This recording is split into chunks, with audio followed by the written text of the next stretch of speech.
Okay, perfect, excellent. We're right on, right on. Okay, so cardiac interventions. You know, we work on getting all the diagnostic done. We want to know what's going on, and then we move on to the intervention side of things.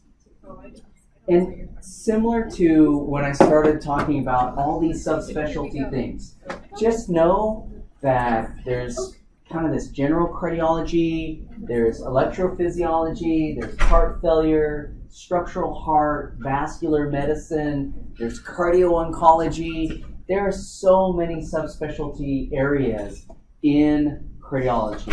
So when we think of cardiac interventions, guys, we're going to be covering a lot of different things across multiple subspecialties. So how would a generally trained PA start to really feel comfortable? Like, I know all this stuff. All the subspecialties really have a hard time incorporating this as well.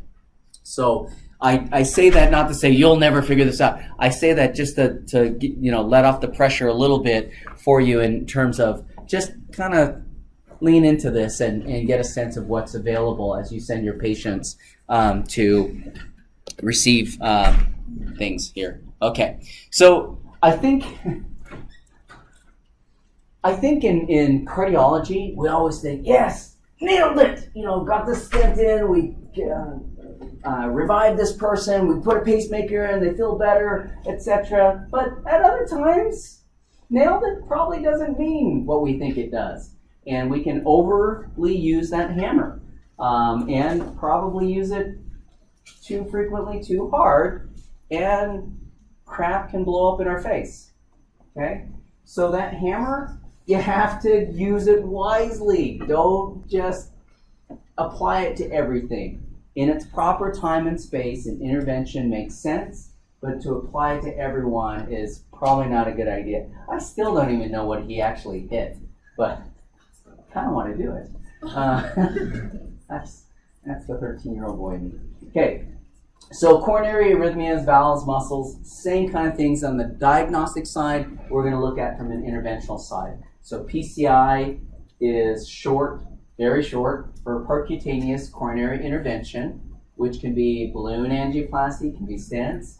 When you hear cabbage, oh, he had a 4-vessel cabbage. No, you didn't put a cabbage in that guy's heart or that gal's heart. It's a coronary artery bypass graft. Then right heart cath and electrophysiology ablations. And moving on to implantable devices like pacemakers, defibrillators, valve replacements now. Of course, coming back to ASD, PFO, VSD. I mean, we talked about, transcranial Dopplers. We talked about bubble echo studies. Well, now we found out there's this hole. What are we going to do about it?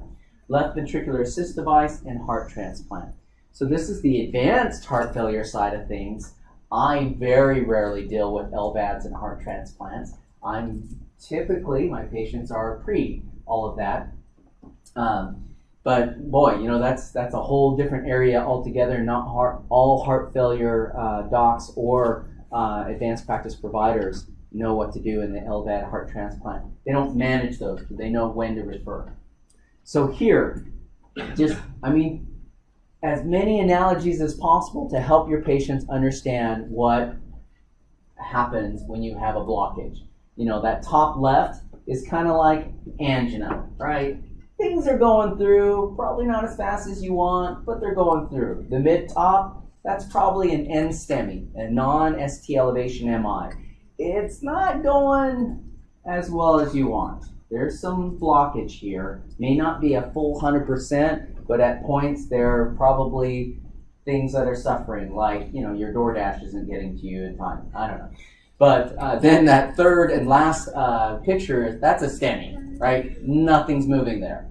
Everything's all blocked off. You got to get that open. And so then, coming back to coronary thrombosis and plaquing, acute coronary syndrome, all of these are different manifestations of acute coronary syndrome, where it's moving not well, so the patient's feeling symptoms, to like fully blocked off, nothing's getting through that. Okay. So what do you do about it? Well, we might find the unstable angina patient and treadmill them and say, oh, you have some ischemia. Let's do something about that. or they show up into your emergency department. Troponins are up, so cardiac damage and myocardial injury. Is it coronary? Maybe. So you send them into the lab.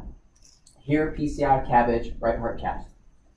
So the indications, coronary angiogram, there can be a lot of different reasons actually for coronary angiogram, but first and foremost tends to be acute coronary syndrome. You think there's a blockage, you got to go in there, see which vessel is blocked, open it.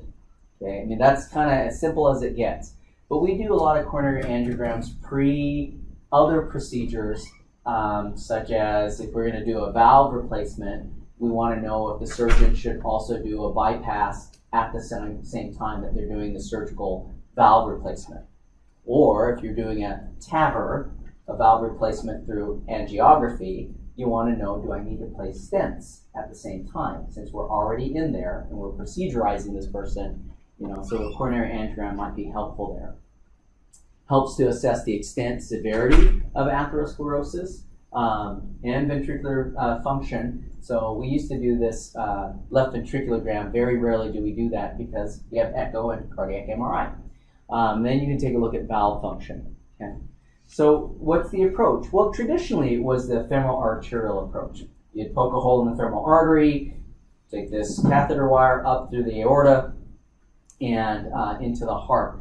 And there's a lot of problems with that. First of all, you've just poked another major artery and they have to stay laying down 4 to 6 hours in order for that to heal well. And you could get a pseudoaneurysm in that spot. You might have to call in vascular medicine to patch up the big hole that you ripped in someone's femoral artery.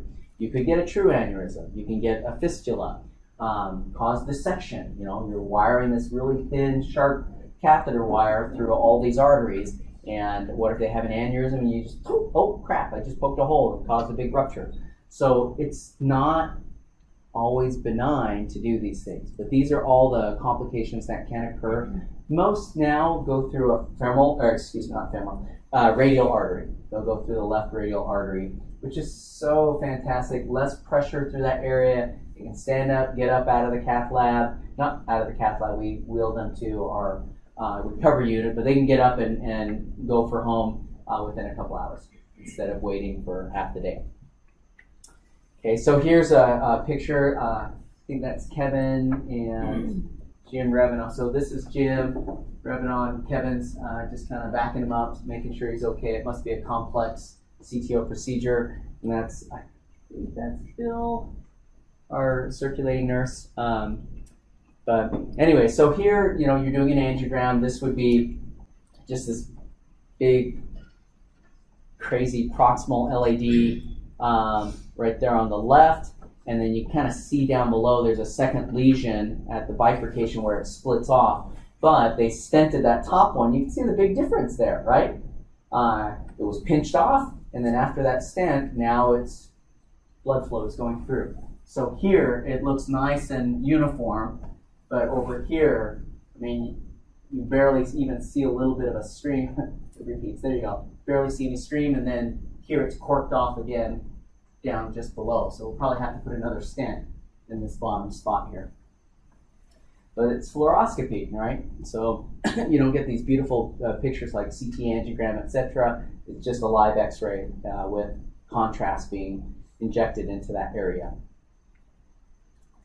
So here's, just graphically depicting balloon angiograph or angioplasty, and that's just balloon by itself. You didn't have, you didn't place a stent. But a stent requires a balloon in order to inflate and deploy the stent. Okay, and I wish the artists had been better at this, but we do not leave spaces like this. That's bad. So you approximate it fully so that it covers the entire space here and deploys outwards. So you get 100% or TIMI 3 flow through that space. You don't want to create gaps like this where clot can form, etc. Okay, so for you, I think it's important to recognize this procedure, but why I keep patients on antiplatelet therapy is because they have this foreign object sitting in their coronary artery. It can thrombose, but to your question earlier, where does that calcium sit? Where does that plaque sit? Well, it sits under the endothelium in this space. It just happens to bulge outward, just like you hit something under a rug, it bulges upwards, but it also bulges out that way. When we place that stent, endothelium grows on the inside of that stent all the way across. Okay, it covers it eventually. Now, originally, when we used to do stents, bare metal stents, which meant they were bare of any drug, they would they would scar down. You've ever seen keloid scarring? You cut yourself and there's this big, thick scar. Well, sometimes that scarring occurred extensively inside a stent. And about 25-30% of the time, the stent would fail, not because of plaque building in there, but because it scarred too quickly. So we developed these drug-coated stents where we would put a little bit of a chemotactic agent, sirolimus, paclitaxel, those kind of things, and we would coat the stent. So that's why you hear this drug-coated or drug-eluting. It elutes some of that chemical to slow down the scar tissue, and then it would be a little bit more uniform through there. But when you do that, it takes longer for the stent to have endothelial growth. You have to be on the antiplatelet a little bit longer. Okay. Hopefully that helps you to understand why we have antiplatelet therapies, and then the difference between drug coating and bare metal and all that. You don't have to remember it from here, but just you've heard it once. Yeah. Do they place stents during angiograms? Yeah. So you can do a diagnostic angiogram, which I would say, why would you ever just do a diagnostic? No. It's a good question because Revere does that. And I'm like, if you're already in there and you're doing an angiogram because you think this is coronary disease, you probably should go ahead and do the stent if you find it. But what they do is they do the diagnostic, they get the patient out of the lab, or they just let the patient sit, and then you get someone else to come in like 20 minutes later, and they do the procedure, and they get a double charge. For the diagnostic and then the stent. Okay.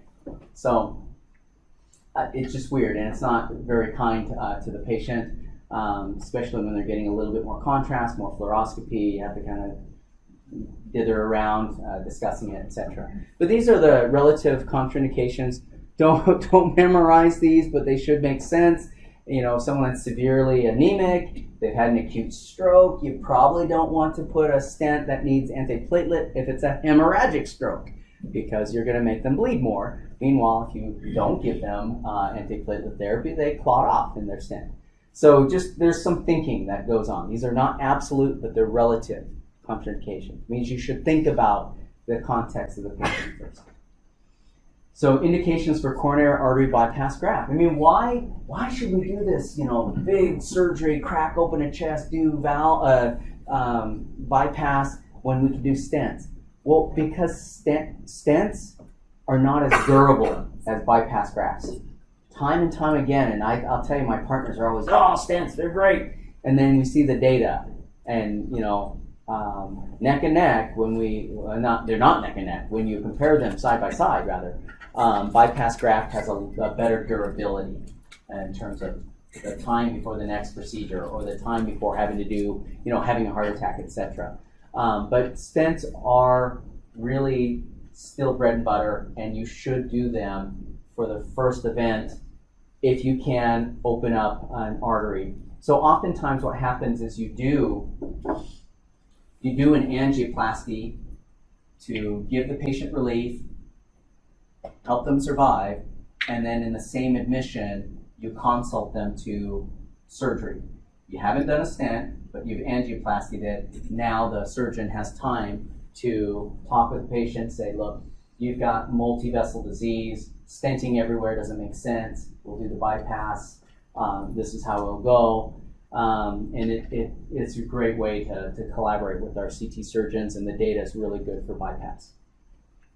So here, these are general indications. If someone has a left main, we will go back through these, and it'll make a lot more sense as we talk about coronary artery disease lecture. But there's a lot of reasons why you would choose CABG over coronary artery bypass over stent. But these are really good reasons here. Okay, indications, of course, there's other indications for doing bypass, and one would actually presume that these are the same relative indications for PCI, for percutaneous coronary intervention. So here, I like this slide because it gives you a sense of like, where do these grafts come from? Why do we name them the way they do? We do. And in this case, what you're seeing in this picture is a 2-vessel bypass graft. And it's not because they bypassed at 2 areas necessarily, but that's part of it. It's because they have used 2 different grafts. One is the left internal mammary artery. Can I do this without getting all goofy? Yeah, there you go. So this is the left internal mammary artery. If you remember from anatomy, on the chest plate, just underneath the rib cage, on the inner lining is the left internal mammary artery and the right internal mammary artery. It just goes down the anterior portion of the chest, but on the inner side of the chest wall. And they just dissect that off, the inner chest plate, pull that down, and then put it onto the left anterior descending artery. So that's the left internal mammary artery. Otherwise, they use vein grafts. And I mean, you know this. Veins are different than arteries. They're different physiologically. They've got these valves that stop blood flow. So they harvest them from the saphenous veins. And it used to be, I mean, when I was in PA school, I was a cardiac therapist, and at LDS Hospital, we would have like these just incisions, stem to stern. It started right at the femoral or inguinal triangle here, and just all the way down right above the medial malleolus. And these people, like, you know, they're like, get them up and walk, okay? And they're like, this incision hurts. They're doing this thing, and now it's endoscopic, right? I make an incision down here, they bring up the endoscope, and they find the upper portion, clip here, and then pull it all out through just 2 incisions. And it's fantastic. Still some pain, and of course they'll have swelling because a major conduit to bring blood flow back upwards has been taken. But that's, you know, this is a 2-vessel. Now, if we had grafted here and then skipped it from this anastomosis, that's just a term meaning that's where they plugged it in. But if we skip that one more spot down distally, this would be a 3-vessel bypass. And it could be the same right coronary artery.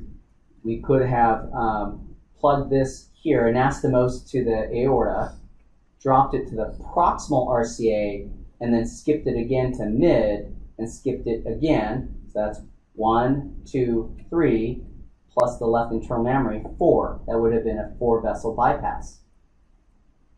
That's what that means when you say, well, 4 vessels, because there's not 4 major epicardial arteries, but those are the skips that occur. Yeah? Is that the same as they said, like quadruple bypass? Yes, 4-vessel, quadruple, you know, quad meaning 4, but yeah, exactly. Yep. Yeah, exactly. So hopefully that makes a little bit more sense. It was funny, I had a patient on Monday who was new to me, and I like to go through their history and just kind of like, hey, stop me if I'm wrong, but this is, as I've gone through your chart for the last 20 years, this is what I've seen, and I'll describe their bypass. They're like, what? That's the first time anyone's described my bypass to me. And I'm like, well, that was done like 15 years ago. No one told you? And of course they did. They were told, but you know, you just have so many things happening. It's always nice to be able to give a new baseline for the patient, let them understand what's going on. But left internal mammary arteries tend to last a little bit longer. I've had patients now 25 years from bypass and still going strong. But often the average is around 10 to 12 years for that graft. Veins, again, they're different. They're not arteries. So on average, 7 to 10 years is how long they last. But I've had patients, again, out to 20, 25 years, all of their grafts are fine. Okay. So it just depends, right? But if they're going to fail, they typically fail in the first month. That usually is a problem with inflammation in the anastomosis site. First year, 5th year happens to be an issue of competition. Maybe the native artery is receiving more blood flow than this graft, and so the graft doesn't have enough flow to keep it open. Yeah. Does the number of skips correlate to how severe the coronary artery disease is? A little bit, yeah. So, I mean, I had someone that said, I got 10 vessel bypass. I'm like, okay, that surgical team went crazy and probably didn't need to do that many and, probably created some brain issues with your general anesthesia. But yeah, I mean, that means there's multiple areas that they were trying to get around. Yeah. Yeah. So would they have 4 different leads of the artery coming from the aorta, or would you just try and have one lead with that? They do try to keep it a little bit more simple than that. Yeah, I mean, it's weird to have this big octopus-looking, multiple grafts coming off of the aorta. So typically what happens is they'll use at least this as a major conduit and then skip it from here down somewhere rather than try to pull, right internal mammary artery down or try to stick a whole bunch of veins up here down. They'll use one major conduit and then skip that down. No good. Dehiscence. Okay. And it can be a whole bunch of reasons why, you've taken this saw, opened up the sternum, and then as you try to put it back together, you're using these K-wires. You can see the K-wires sticking out. Many different reasons why sternal wounds don't heal, including some patients are pickers. Pick at their scabs and then introduce infection. Maybe they're smoking still, so their healing is slow. Maybe they're heavier, so chest soft tissue, breast soft tissue pulls, and pulls apart tissue, etc. So sometimes they'll need a wound vac to help that. I won't show this video, but you're welcome to watch it on your own. It's a nice little graphic on bypass, what's happened, what cardiopulmonary bypass is, when they have to stop the heart, and how do you deal with that? Well, there's no blood flow. What do you do? Well, these tubes here are receiving from the body, and then of course circulating it, oxygenating it, and then bringing it back in up top on the other tube. So they're, I guess they're on a life machine, so to speak, at that point, because you've stopped the heart. There are surgeries that they will do it while the heart's beating, and it's infinitely so much harder as you're trying to sew onto this heart that's beating, etc. So there have been, it just hasn't been shown to be any better. So most folks continue to do open, full-on sternotomies. These are relative contraindications. Really think about frailty, right? Not everyone will live through a bypass. You may murder them. Okay, they just may not survive through the bypass. So you have to really think about mortality risk, frailty, and whether this is the right candidate. If they have an end-stage cancer, what are you doing? Why are you trying to do this big surgery on someone that's terminal already? So you have to kind of think about these things. Okay, there's no right answer for everyone, but there certainly are ways to think about it. So here, these are 3 disease categories that lead ultimately to heart failure. So cardiomyopathy is a great term. I think it's a great term to start from. Cardio meaning heart, myo, muscle, and then pathy, disease, right? And so there's different ways to have this heart failure or this heart muscle disease. Dilated is just this big floppy heart. It can be all sorts of reasons why that happened, from receiving chemo or radiation to this cardiothoracic space that happened to collaterally injure the heart. Could be genetic, where that heart muscle tissue just the muscle fibers start to kind of deteriorate. Ischemic cardiomyopathy, by definition, is because of some type of heart attack and damage to the heart that it no longer functions. So we kind of talked about this half my heart's not working, right? That would probably be something akin to an ischemic cardiomyopathy, but it's not like half the heart's dead. It's just not functioning fully. Then the third is congenital heart disease and other diseases. So some other disease that impacts the heart, tetralogy of Fallot, all sorts of, I'm not a congenital heart person, so that's the main one that I can think of at this point.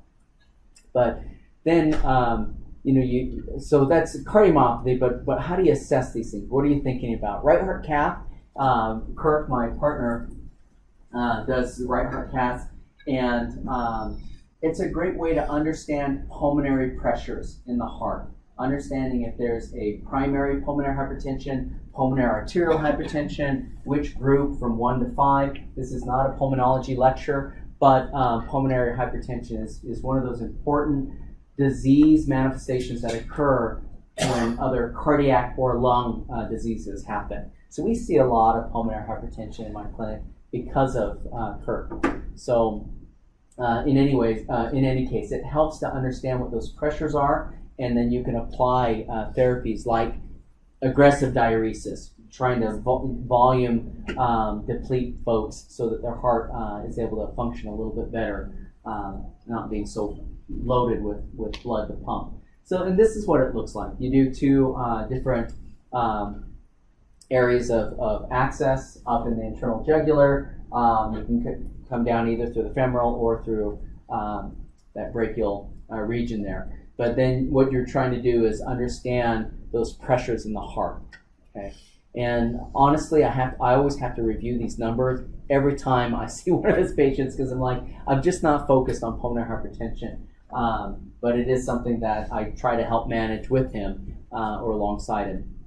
So anyways, it's a great modality to assess whether patients can get a little bit more benefit when they're complaining of shortness of breath and they have all these other things going on.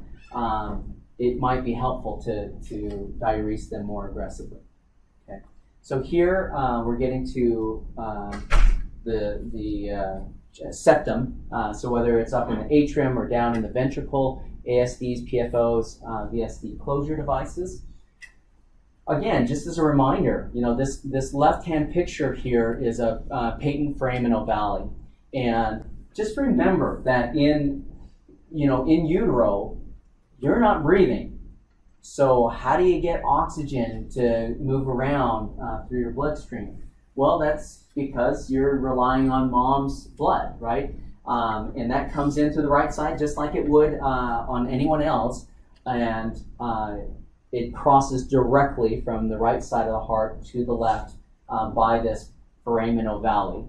But within that first couple of days, that foramen ovale, as you take your first breath, it creates this back pressure, and then the inflammation around the area should seal it off, and typically you'll endothelialize that space, except that up to 15% of us don't, and it can be fairly large. So here the procedure is taking, so it's taking on the one side, you come up through the femoral vein, in through the inferior vena cava, up in that right atrium, and here it is, here's that catheter, and you just go right on through that open, patent area, foramen ovale. You deploy this kind of umbrella thing right there, so that now you can kind of push it up against the tissue here, and then you deploy the other side. So the first side goes through, pops open, you bring it back this way, and as you bring the catheter wire out a little bit, then the second portion of it deploys, and it just clamps onto and grabs the top portion and the bottom portion and holds it tight. That's an ASD closure device or a PFO closure device, depending on whether it's, ASDs and PFOs, I think physiologically you think the same, is through the same space, whether it's a congenital large hole atrial septal defect or a leftover foramen ovale. The size will dictate the size of your device here. That's all. So we're doing echoes. You're doing imaging to make sure that you size it correctly, etc. And then, of course, the VSD, the ventricular septal defect, treated much the same. You can close that with a device like over here, but often they may need to go in and do an open surgical closure. That's weird, but sternotomy, it's open heart procedure. So, any want to see it? Or, Yeah. Okay, let's do it. Okay. So again, so here, they've made the incision. They're going on up through the inferior vena cava. And you're like, come on, find your way, man. So they make it up there. Here it is, although it should be behind the heart. Here they come into the right atrium. This is where that patent foramen ovale is. Or if it's an ASD, same kind of thing. They deploy that first umbrella, and then as they pull back, then it captures that space, and there's the second part of that umbrella. And then they push it up against it, and then there's this little detachment ring. It has happened where they did that but didn't have a tight seal, and now you have this ASD device kind of bouncing around in the left side, and it has, embolized outwards. So it happens, right? You have to learn somewhere, and it usually happens early on when operators are doing these. And so you hopefully have a hybrid OR where the surgical team can come in and help you out. So anyways, that's kind of the concept. It's kind of neat, actually, that we can do those kind of things. Is to just go in by catheter and place that. Here, the problem is hypertrophied septum. I mean, you may not be able to really understand the difference here, partly because the MRI is a little scaled up on this side. But your septum, your ventricular septum between the right and left ventricle, really at most should be about 10 millimeters, so maybe a centimeter in size. Over here, it's probably closer to 2.5, and it's concentric. It's not just septal, but you can kind of see there's thickening on that lateral wall as well.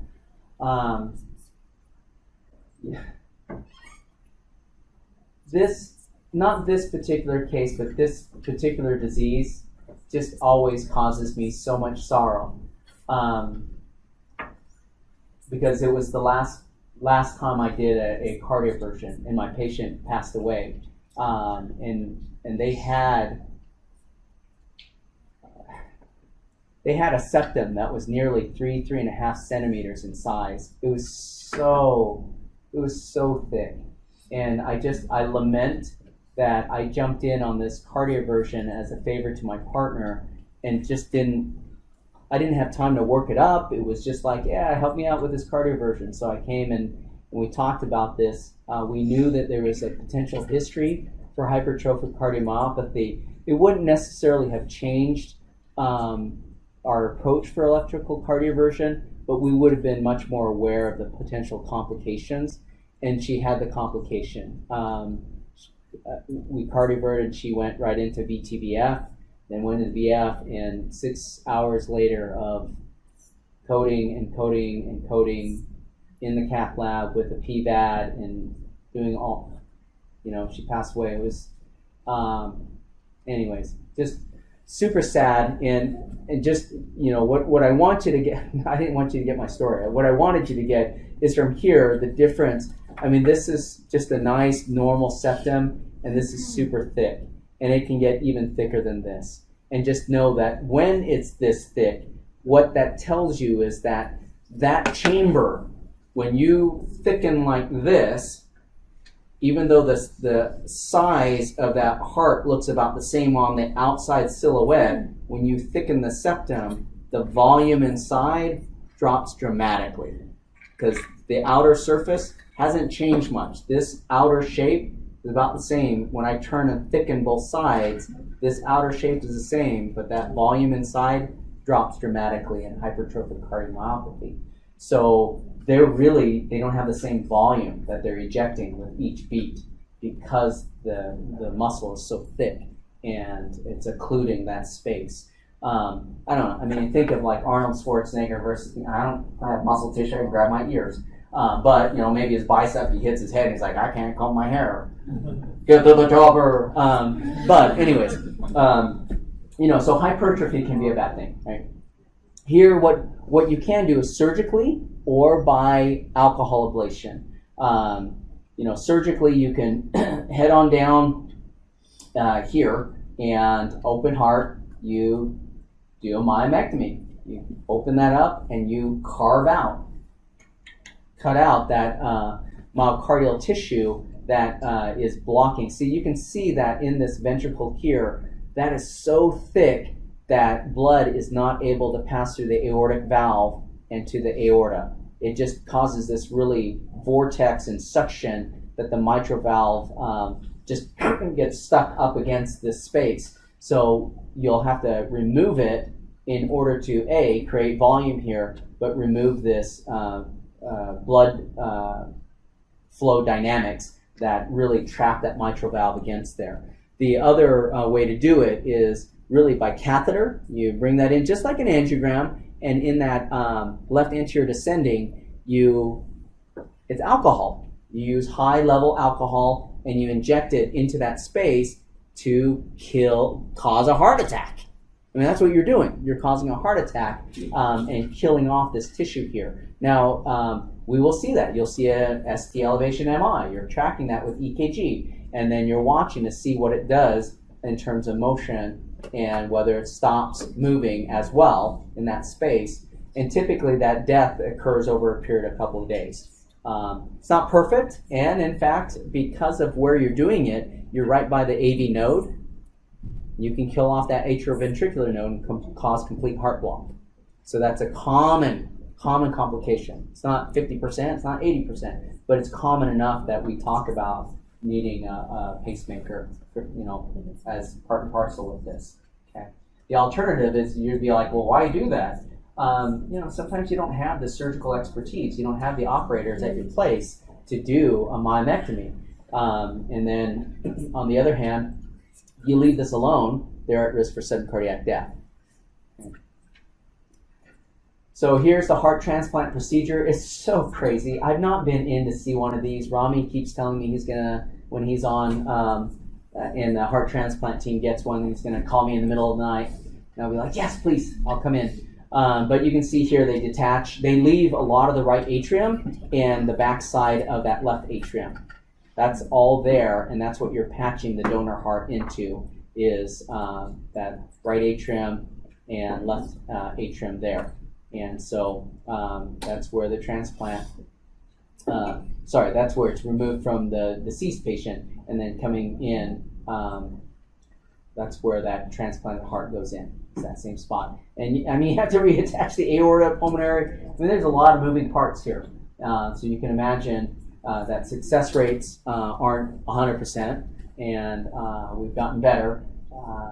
And I think our longest living transplant was 20 years, I think. But in general, they're somewhere around 7 to 8 years. But before this, you can use this other procedure called, is that the end of my slides? Really? Is that it? No. Okay. Oh, geez.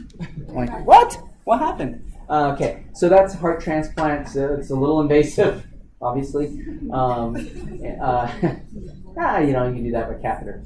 Fit that heart right through that femoral artery. Here's an LVAD. So this, LVAD's left ventricular assist device.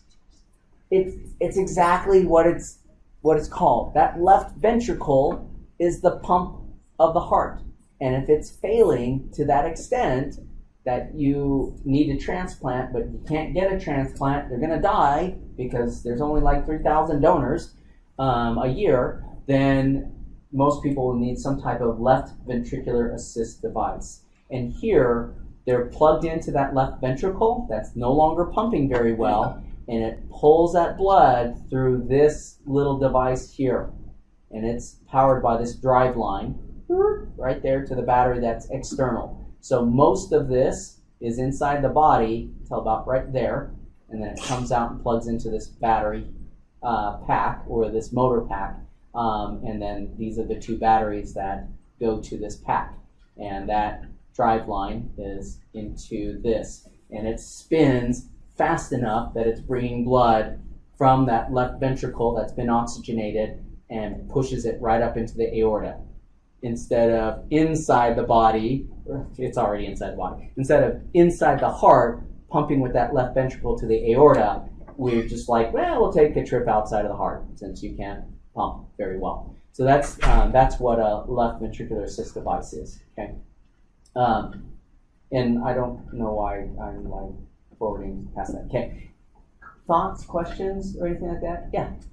What are typically the best candidates for LVAD? yeah, or like Yeah. So, I don't make those decisions, but typically you're right on this. You're right on this fine edge of like, how sick do you need to be to get a transplant?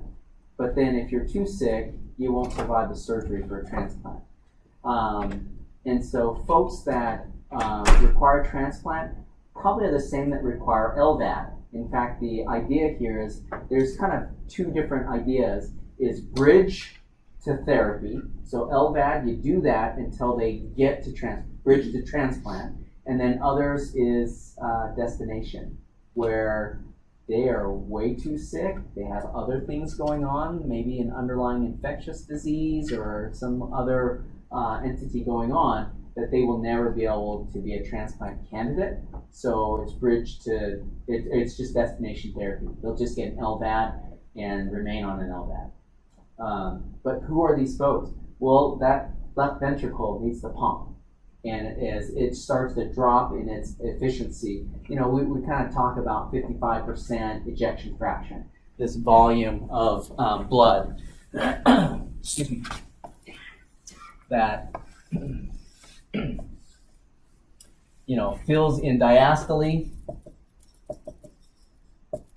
Let's say it's 100 cc's, but then in systole, it ejects out 70 cc's and you're left with 30, and so this would be like 60% or 70% or whatever ejection fraction. 50% would be 50 and 50 is ejected out and 50 left over. But the ejection fraction is what's left over or what's ejected out over what was in it, right? So 70 cc's, that's the ejection fraction is 70%. So it's an EF of 70%. If it was 50 cc's, it would be an ejection fraction of 50%. Okay. If we flip that, it was 70 cc's left over and 30 out, they would have an EF of 30%. So you're like, whoa, that's not a lot compared to what they could eject out. So as that goes down and as they start to chronically have heart failure, that you're using diuretics and now they're not responding to diuretics, that's the kind of person that you hopefully have already started to plug into the heart failure team. And they're already thinking through it. They're already working them up for frailty, for whether they're a transplant candidate. Will LVAD suffice? They take over the patient at that point. Yeah, it's a great question. Yeah. How long do they have an LVAD for? Oh, great question. So back when I was in PA school and doing this in 2002, oh my gosh, it was like maybe 1 to 3 years that they could do it, but the devices then clotted.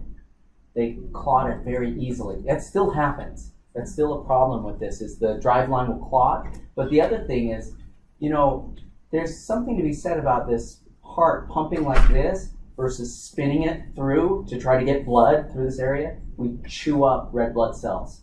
And so they can be anemic, they can bleed, they have all sorts of complications with these.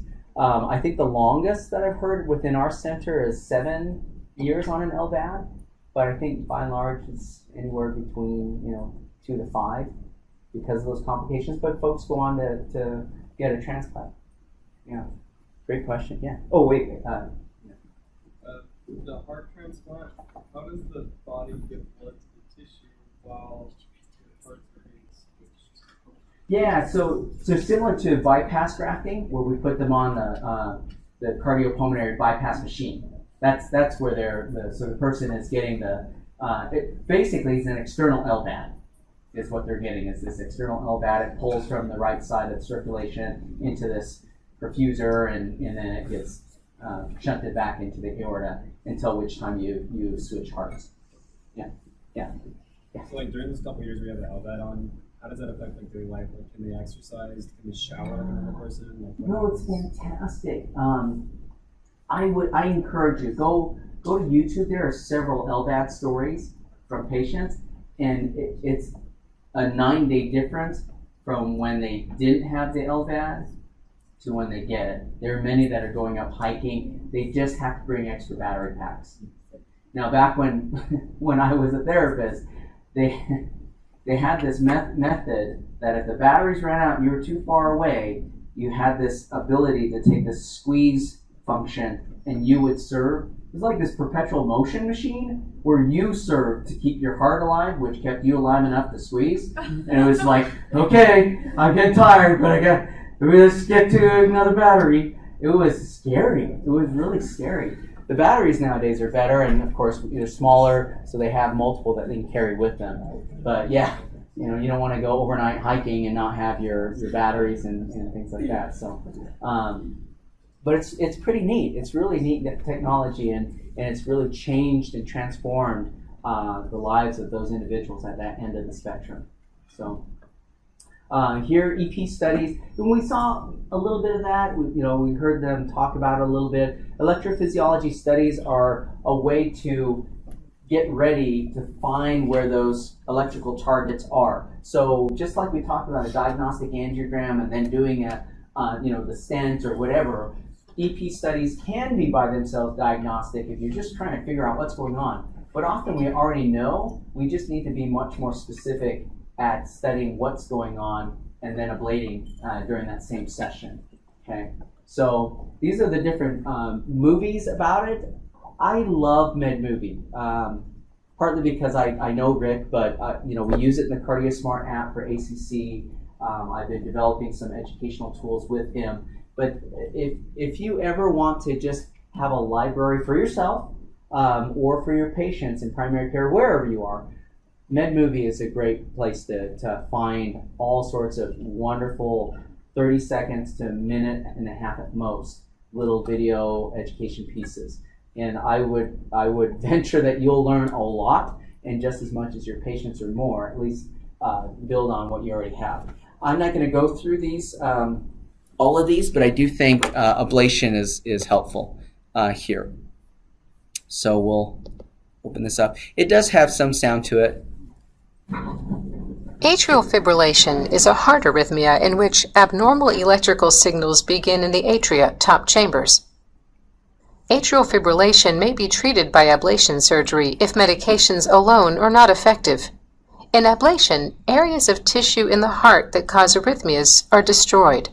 A catheter is inserted into the heart via a blood vessel in the leg.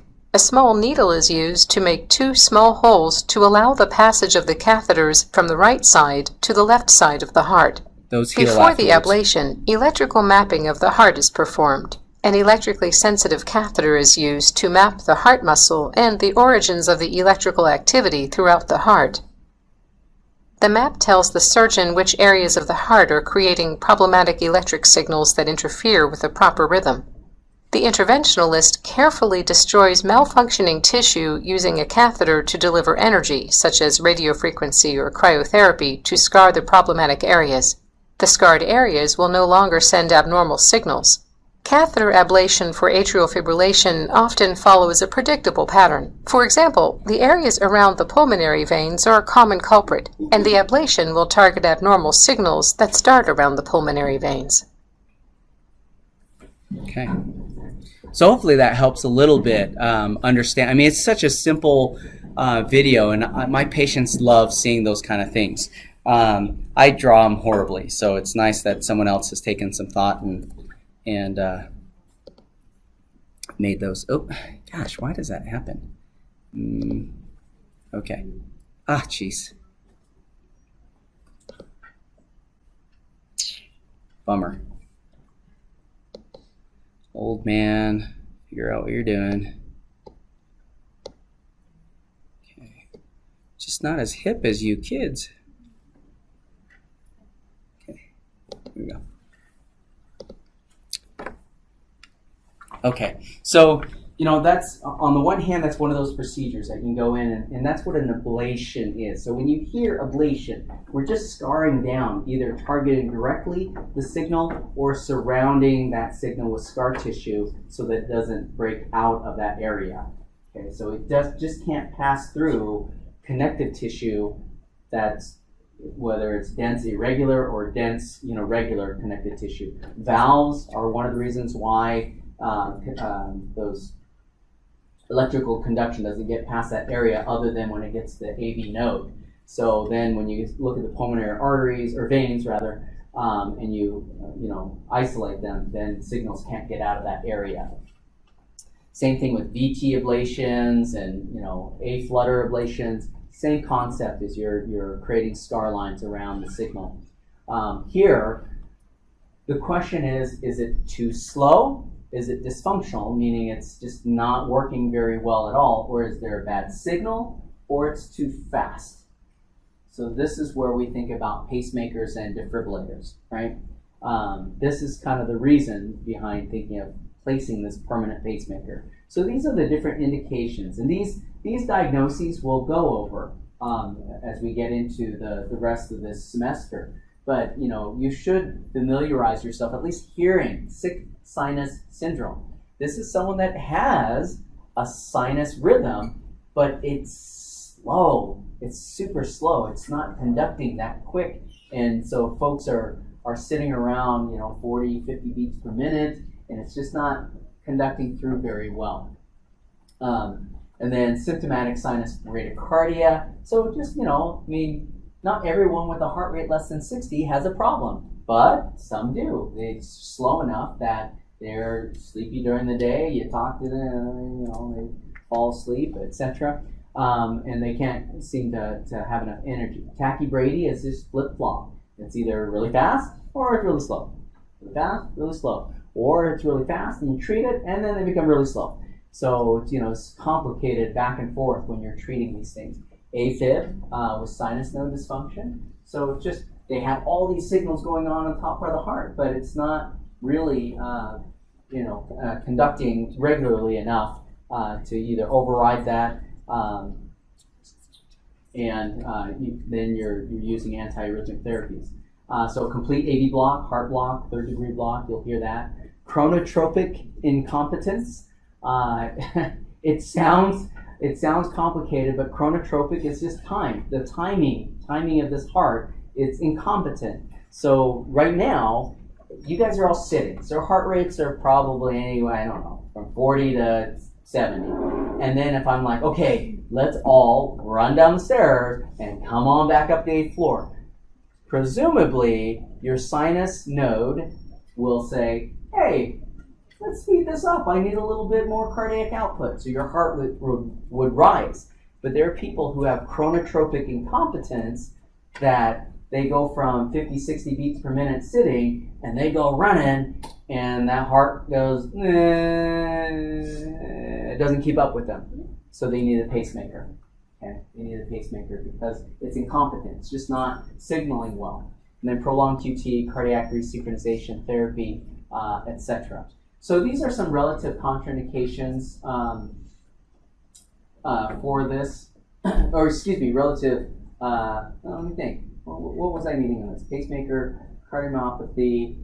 I can't think of that as a contraindication to pacemakers per se, or severe refractory neurocarditis. These are probably relative indications, actually.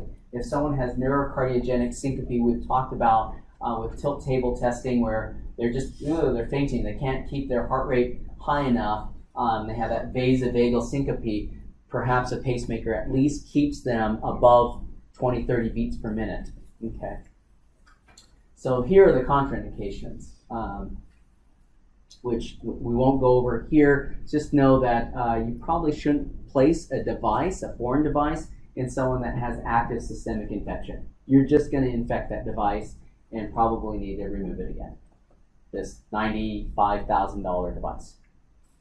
So I do think this is helpful. I'll go with biventricular pacemaker because did I open that? I thought I did. Oh, okay, here we go.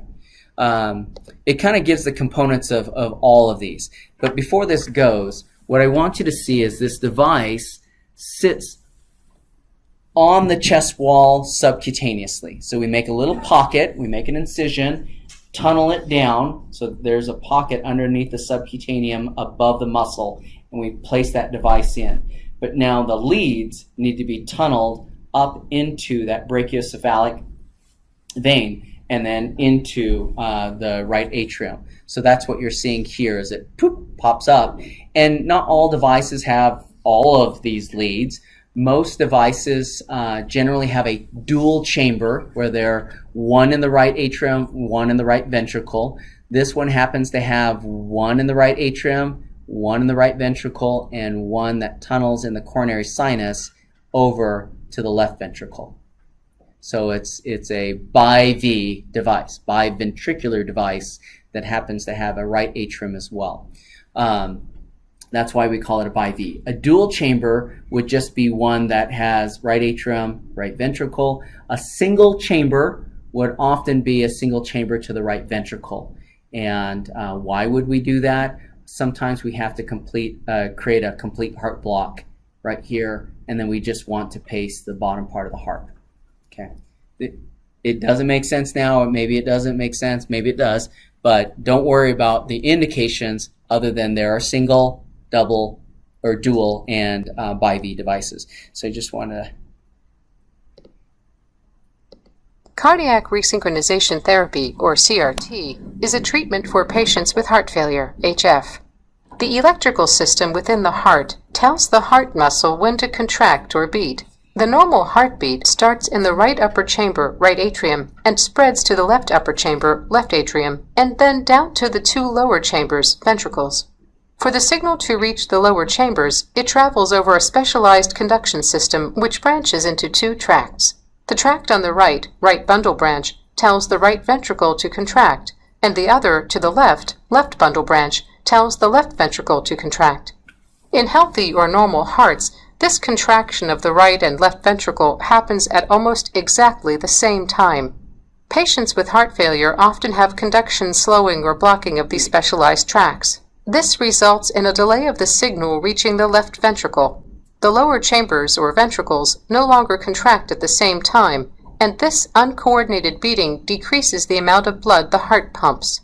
CRT is designed to resynchronize or restore the normal coordinated pumping of the lower chambers, ventricles. CRT is available in special pacemakers and implantable cardioverter defibrillators, ICDs. Insulated wires or leads are positioned in the right atrium and in both the right and left ventricle. The leads are connected to the CRT device, which is implanted beneath the skin in the upper chest.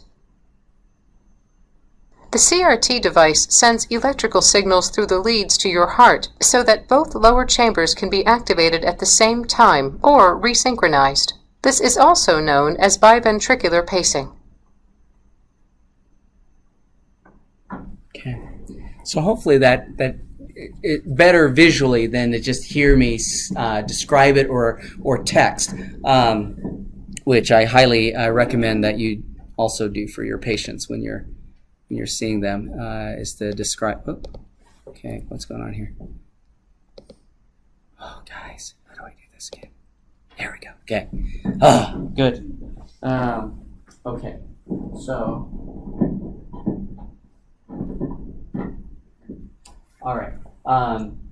So, we kind of talked about the too slow. We talked about the dysfunctional. But here, when it's too fast, sudden cardiac arrest via ventricular tachycardia or ventricular fibrillation, we probably need a defibrillator, okay, for those individuals, because they can't go around carrying, the defibrillator out in their hand and like, okay, here I go, I'm going to go. It's better if they actually have one inside them. And it uses much less voltage, probably around 20 to 25 joules rather than hitting someone at 360, because it's directly on the heart.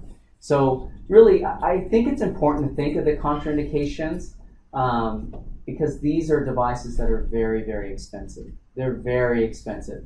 If someone's 1 year survival is already pretty low, remember, if they're having VTVF, there's a lot of reasons for that. And they may just be frail, and having all sorts of electrolyte issues that are causing this, or maybe they have psychiatric issues that have not been resolved or will not be resolved, etc. So certainly refusal by the patient would be a contraindication. I'm not going to put a device in someone that doesn't want it. They'll find a way to do something funny to that spot. So here, valves, severe stenosis, regurgitation, all of that. Surgical or transcatheter. This is kind of your usual aortic valve stenosis. It could be bicuspid, which you see right here, or it can be just severely stenotic, 3-leaflet, that just really closes up that hole. So instead of 2 centimeters of space, now you've got like a pencil lead space where blood is supposed to come through. And remember, this is the aortic valve. So if left ventricle is squeezing against this closed valve, well, the brain doesn't get any blood, so they can syncopize. But also the coronary arteries sit right above that aortic valve. So if you decrease outflow, they can have what seemingly feels like a heart attack. It's low flow state. Okay, so a lot of symptoms that manifest, we think are heart attacks or we think are something else, but then lo and behold, you do an echo and you see this aortic stenosis. These are just the different procedures. This is the way, whether it's open heart, surgical, or catheter procedure. And so TAVR is what we call it, trans aortic valve replacement. It's fantastic. We do a lot of these. It used to be just for people who were so frail they couldn't do surgery, couldn't survive it. Now we have it at moderate aortic stenosis, and actually we use it in low or mild to moderate aortic stenosis with symptoms. So replacement by open heart is kind of fading away. It shouldn't go away, but it's fading away as your main modality. Now TAVR is being done. And you can put another stent in a stent. So you have valve in valve.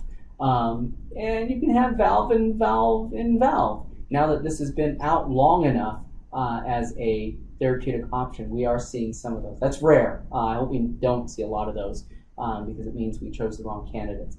Ultimately, can you do a open heart on those people? Yes, you could. If you went valve, valve, valve, and you're like, oh, you might be able to get away with doing open heart. But they may be frail at that point. Okay? These just different ways, again, of doing valve, aortic stenosis, etc. Mitral and tricuspid is a little bit different. You don't want to hear me. You can listen to me if you want later. But mitral and tricuspid are different valves, right? So remember, pulmonic and aortic are tricuspid, but the mitral and tricuspid are semilunar valves. So they really kind of have just two valves, and we use clips there. You can use a transcatheter clip, and you just go on up, and you squeeze on top of those valves, almost as if, I know some of you are like, I'd like to do this to you. But if I'm talking, and then you just pinch right here, then it's like, oh, there's left there, and sound coming out. That's kind of what we're doing with the mitral valve. You just pinch it right there, so that there's less regurgitant flow back up in the next chamber. And sometimes you take one clip, sometimes you take two, but it helps to reduce the amount of regurgitant flow while still maintaining flow where it's supposed to, from the left atrium to the left ventricle. Okay.